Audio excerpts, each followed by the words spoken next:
It's a day to share the Aboriginal culture. Fort St. John's Indigenous peoples got a chance to do just that at yesterday's Aboriginal Day celebrations. Dozens of people braved the chilly and wet weather to come to Centennial Park and learn more about their culture and history. Organizers say the celebrations are about showing the public the true face of Indigenous peoples. More often enough that we are portrayed as victims and negative stereotypes within the media, and this is one way we can celebrate who we are. You know, we are people who are proud of who we are, of our culture. 2 teepees were set up in the park, one housing Indigenous artwork and a second one with projects made by school children about the tribes and their background. Grade 7 student Katie Norton says it's important to get the word out about what Indigenous tribes were like. People can learn more about it and they can embrace it rather than kind of pushing it out of the way.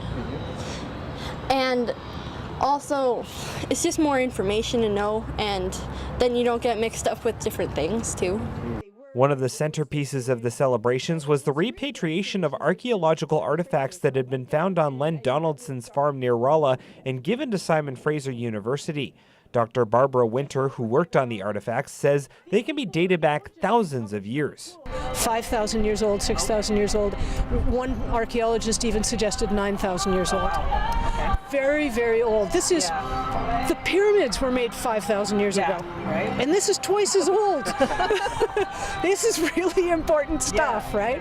And it just shows that depth and continuity of cultural connections. The artifacts were given to the Sequoia Heritage Society, which manages the Charlie Lake Caves, where prehistoric artifacts have been found. President of the society, Gary Oker, says the finds make him excited. A lot of our traditional stories go back in that time. We got all these ancient characters, such like Mosquito Man and Wolverine Man, and all these ancient characters with supernatural powers exist in that time.